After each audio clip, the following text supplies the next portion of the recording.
magaling. Hindi na makapagsalita si nanay.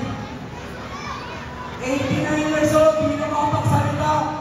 Pero pumunta pa rin dito. Nagpakita ng suporta. Panoorin yung mga tao na kabagdanan na rin. Nay, wala mo yung malaking SP karami lang sa bahay. Nakita mo naman ako. Tay, may tanong ako para marinig ng mga bisita. Bakit ako sinusuportahan mo? Tanongin ka nga ako sa amin lahat. Lalo na kami mga senyor. Kaya dito!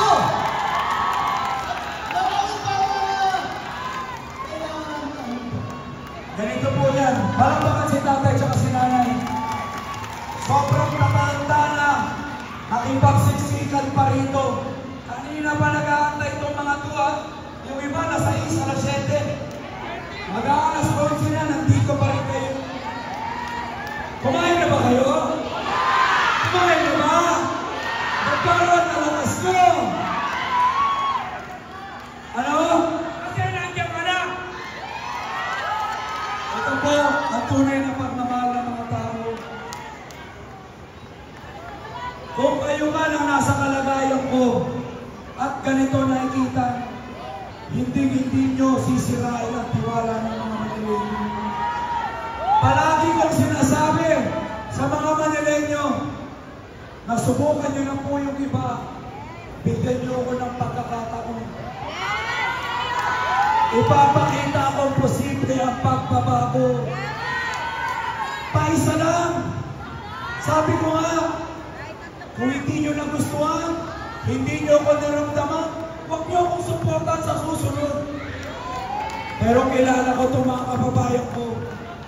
Pag hindi mo sinira ang tiwala nito, susuportahan ka nito hanggang dulo!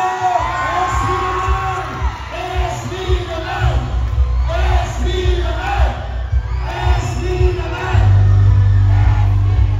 Itong laban na to, hindi ko lang laban to.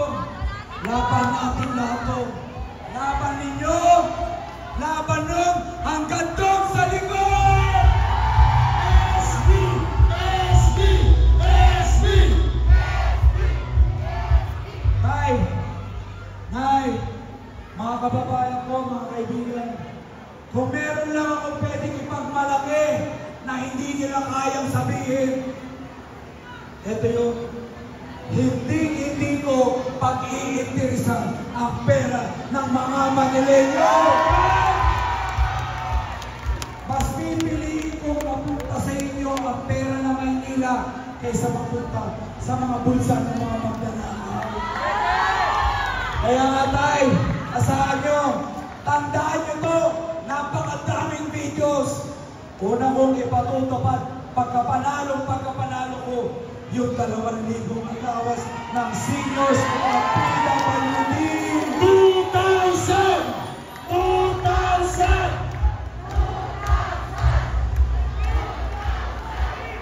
Laging sinasabi, mahirap daw patupad, simple lang ang sagot ko.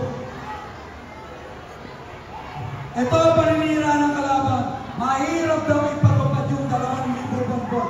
Isa lang sagot ko. Tanggalin mo lang naman yung korupsyon, kaya nang mapatupad yan.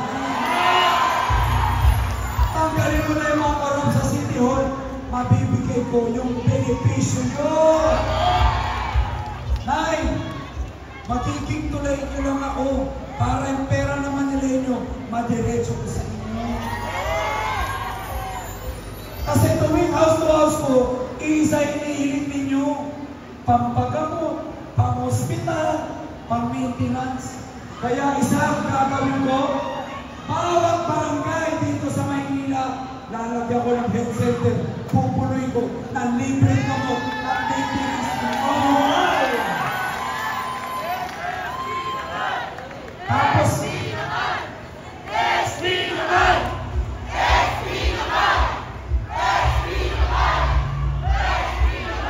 tapos, para doon sa mga seniors na umasa, na nakikipagsiksikan sa ospital ng Maynila, yung iba namamatay. Gagawan ko kayo ng sarili niyong ospital. Tatayuan ko kayo ng senior citizens hospital dito sa Maynila. First time lang! Yun ang dapat na inuuna. Hindi yung pagre-renovate ng Manila Zoo na 1.7 billion. Nay, kung gusto nyo ng mga luma, isa lang gagawin nila ulit. Magbebenta at mangungutang na naman. Gusto nyo ba nung nagbebenta? Gusto nyo yung pinabaon tayo sa utang? Gusto nyo pa ba silang bumalik? Wala nang babalik! Wala nang babalik! Parinig!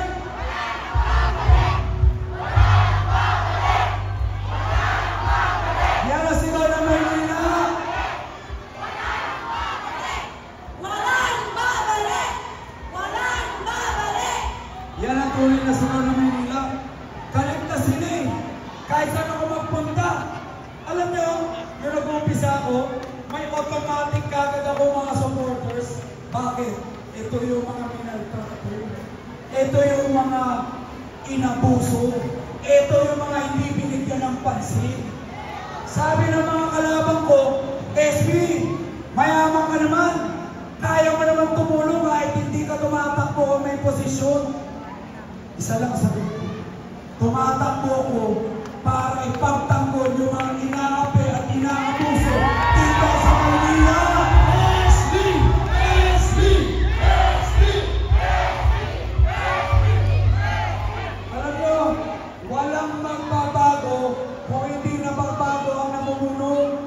Ang kultura ng politika sa Maynila, yung kultura ng pananakot, yung hindi ka man na makapagsalita. Kung hindi lang kami mapilit eh. Kung wala na akong resources, baka hindi ko ito nagawa. Buti na lang kasama ko kayo. Nay, para sa lahat ng nanonood, wala akong partido. Wala akong makinarya. Ang kakampi ko lang ang mga tao.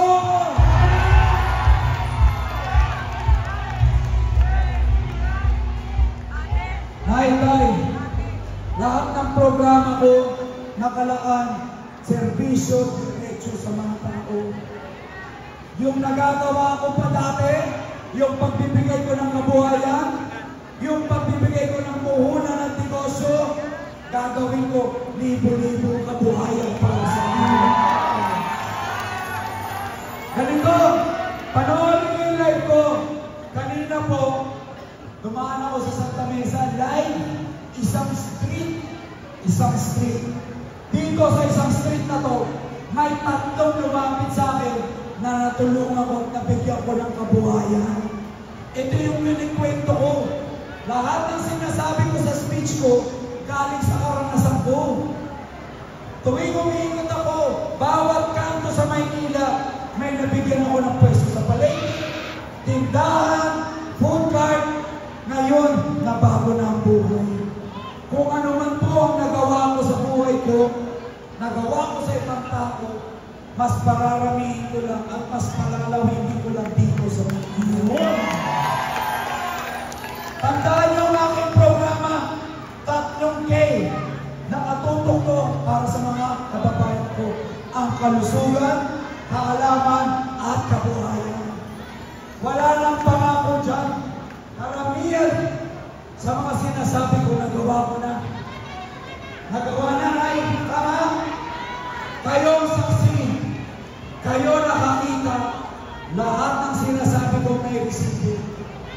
Hindi katulad ng iba, puro kasinungalingan. Puro paninira. Pero, hindi sila hindi na nila maluloko mga Maynila. Hindi na nila kayo maluloko. Matatalino na kayo!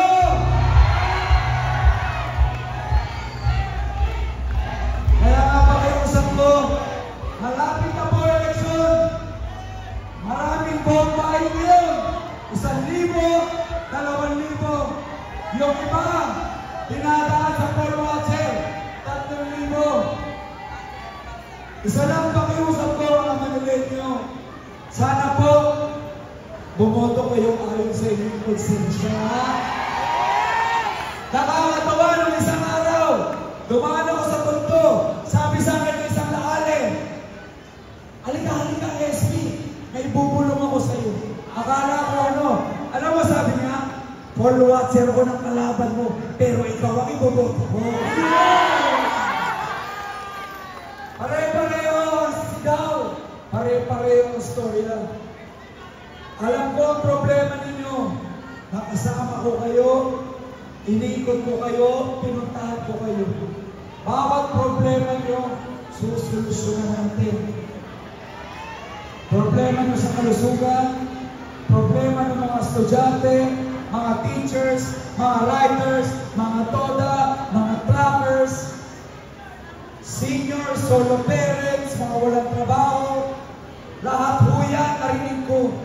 Lahat ng problema nyo, isa-isa natin susolusyonin. Kanina, nagtatanong ng estudyante, paano naman kami mga kabataan? Palagi ko na ito sinasabi, kung may allowance ang seniors, yung mga estudyante, may allowance din! Libre ang uniform!